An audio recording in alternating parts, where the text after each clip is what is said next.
Let us kick off first and foremost with, I think, because of the big film that was around last week, which was Doctor Strange in the Multiverse of Madness, and we mentioned that we think, well, I thought anyway, that it was absolutely genius programming to release this film in this country the week after Doctor Strange, because this has been out in America since last year, but we're only just getting it now. And I think the people who released it, they might, I have a suspicion that they heard some preview stuff about Doctor Strange, and they went, "Yeah, this is going to be a good. This is going to be a good This is the time. this is the time to do it. This is the time to do it." And so the week after we have one big massive multiversal movie, we have another big massive multiversal movie. This stars Michelle Yeoh, and you meet Michelle Yeoh, and she's a lady called Evelyn. She is she's an immigrant into the UK, into the United States. They never say where, but she does speak Chinese. They don't say where she comes from, but she does speak Chinese.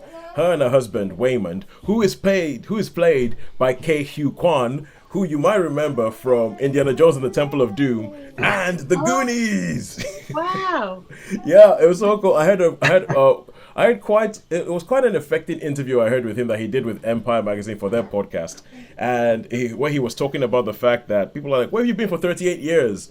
And he was like, "Well, after the Goonies and Indiana Jones, he had no roles. There were no roles for an Asian actor. There was nothing that he could find. So he quit acting because he just couldn't find anything and he couldn't get any roles."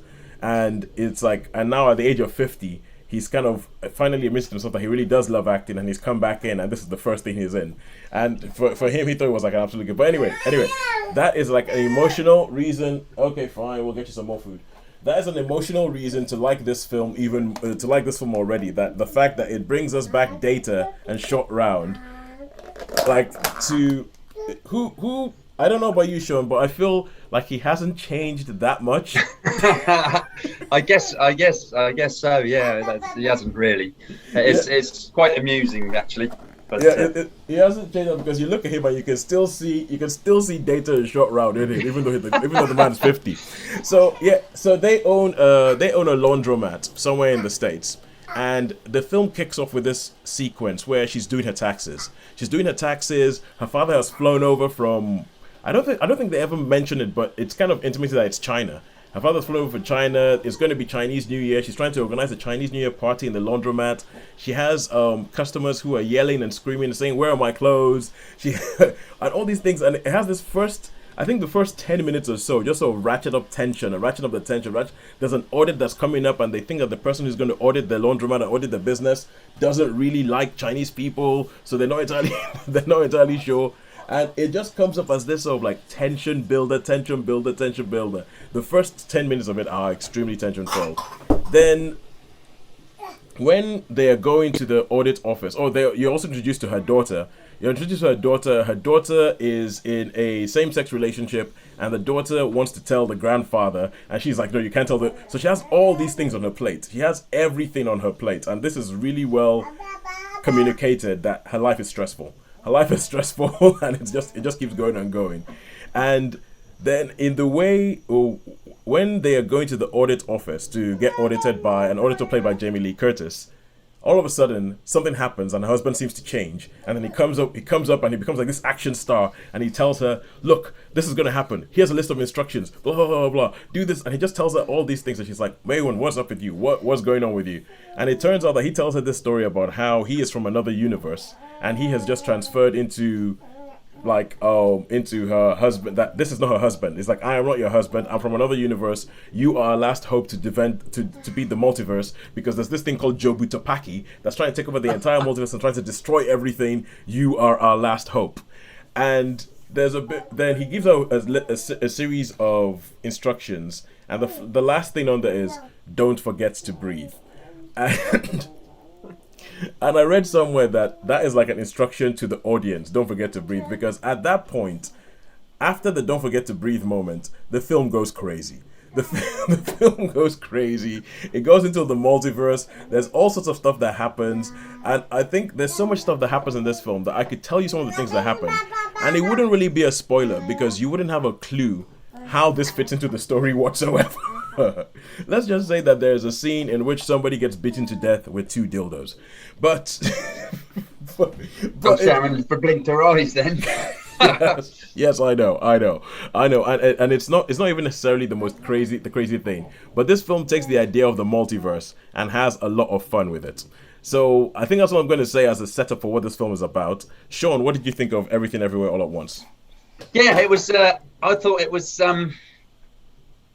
Yeah, it was pretty crazy, eh? Pretty crazy. Yep. I thought Michelle Yeoh did a really good job of the different characters. Excellent job, actually, more than because I can find sometimes she can get on my nerves a little bit. I think like Crazy Rich Asians and films like that, and Yeah. she's very much. But she showed her real versatility in this, I think, to play. Yeah. Because obviously, in each universe, the people that live in our universe, if you like, live in all these other different universes, but they follow different paths. Yeah. And basically, it's like, oh, I could have been this, I could have been a film Yeah, star, so- I could have been yeah. a politician, I could have been president, I could have been. It all kung fu falls into on decisions people make. So it's like, okay, you decided to stay at home.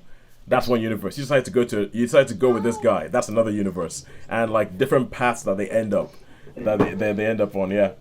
Who's the actress that plays the bad one, or Blaze Joe Butopaki. Yes. That is. I don't want to give away with what. Yeah. I know. I know. I know what you're aiming at. Because I thought she was great. Yeah, Stephanie Sue. I reckon she was. Because to start off with, I was like, no, I was really impressed with her perform. Yeah, she's really good. I've only ever seen her in The Marvelous Mrs. Maisel. I've seen her in Marvelous. That's the only thing I've ever seen her before in, and she's brilliant in that. But yeah, Stephanie Sue, she's quite good. Sue spelled HSU. But from having friends who have names spelt like that, Chinese friends who have names, I know that the H is kind of silent. Yeah. Like I remember having a friend called Si Xing, and I spent ages trying to pronounce it. I'm going, and they're like, no, you sound weird. It's C. So, but my feelings on the film, I won't talk too much because you're talking about it, but yeah, I mean, it was pretty much all over the place. But I think it sort of worked. I sort of enjoyed it. It was like I wasn't sure I was going to, and Jamie Lee Curtis as well. What a scream! What a scream! Yeah, brilliant. Fair play to her. Hot dogs and everything. Oh, good lord! The hot dog fingers. That bit I found a bit. I don't know. Weird. Talk bad taste or whatever, but. I think I found that bit weird, but it's supposed to be weird. So the idea is that the more Evelyn experiences the multiverse, the more she realizes that if there is a concept that she can think of, there's a universe in which it exists. and one of the universes that she thinks of is one where people have hot dogs for fingers. So yeah, it won't make sense. It won't make sense until you see the film, and even then, it might not make sense. So, even after you see the film, it might not make sense. But so with that, I think obviously there is the elephant in the room, which is we've already had one multiverse movie. Everyone is going to be comparing that multiverse movie to this one, saying which one is better. First of all, I would say that I was shocked at how many concepts of the multiverse carried over between the two films. Like there's something that's a key concept in the Doctor Strange film that ends up being a key concept in this film, without which this film doesn't really work. And I was kind of like, it made me go, hang on, is this like a common thing in multiverse lore or multiverse fiction that I have just missed? Because I didn't know this was a thing. I didn't know this was, but it's in both. I was kind of like, this is really. It's kind of as if they might have read that script and they have gone, all right, cool. We are going to make a multiverse movie, but without the need to tie into anything else, without the need to be commercial, without the need to make this big thing. So they almost make a whole bunch of little films within this one film. Like one of the universes that they have, I've never seen a Wong Kar-wai film, but from the little I've seen, there's one of the universes that they're in that looks like it would like a Wong Kar-wai film. The the dialogue, everything like that. It's like I could show you a scene from that section of the film, show you scenes from the other sections of the film, and it's like you would think there were two different films. They have the same actors in them. Apart from that, you think there were two different films. And I think it does a whole bunch of philosophical things as to saying if let's say so if you made a choice and one choice ended up in one universe and another choice ended up in another universe, does anything you do matter then? If you have a choice, does it matter because that universe is still going to exist somewhere? And it goes a bit philosophical. There's a bit with rocks. What? Yeah, that was bizarre. There's a bit with rocks. That was bizarre. There's that a was bit where, random. That was so random. There was a bit where they emulate 2001, the beginning of 2001, to explain why people have hot dog fingers. So you can. And I think the directors of this film, they're called Daniels because it's Daniel Quan and Daniel Scheinert.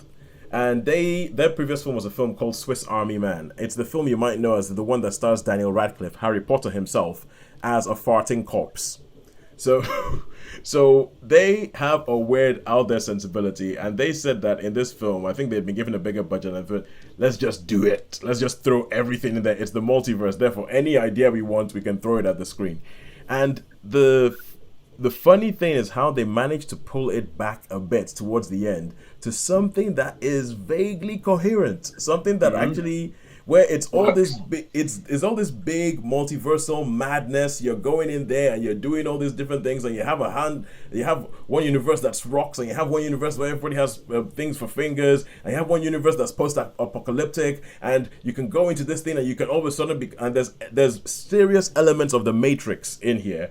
There's at least I'm sure there's a lot of nods to other films that if you watched it again, you could there must be massive. There must be a massive amount of nods to other films, but there's some bits that are very, very obviously Matrix. Yeah. and Bill and Ted, I'm sure, is in there somewhere. Yeah, and so you have all these things, and then after all this and then they put the philosophy in there, and after all that, it comes down to it, and it's actually a family drama. and the fact that they might bring it back to a family drama, it needs to be acknowledged. It needs to be acknowledged that they pull off something crazy here. I don't think that they were trying to make something that was too commercial, even though it's done very, very well. I think mostly because of this comparison between Doctor Strange and Everything Everywhere All at Once. So I really liked it. However, I am not as oh, it's all random, it's all brilliant as most people who are talking about it, and I would give it a 3. Well, Tosin, as much as I thought it was okay, I did have. I mean, there was a couple of times when it, I don't know what the word is, where it was cliched or what, but there was a few moments that I found myself getting a little bit like, oh, come on, let's move on a bit, a bit. Same so here. on the whole, thinking about it, I would probably agree with you totally that it's a 3-star film. For me, yeah. You know, it was great. It had some terrific elements. It had some terrific acting, terrific scenery, lovely scenery. But yeah, for me, it gets a 3 as well. Yeah, and the best Michelle Yeoh performance that we've seen. Yes. Like, yes, I think outside of Asian cinema, outside of Hong Kong cinema, the best Michelle Yeoh performance we've seen is the best thing that she's done in English. Because as you were saying, with all the other roles that she usually gets, like, you know, you're talking about Crazy Rich Asians. I mean, she is playing an archetype. She's playing the Tiger Mother. She's playing the kick-ass Chinese agent. She's playing but in this one, she's playing a character that actually has an arc, and you think, oh man, they should give Michelle Yeoh more stuff like this to do.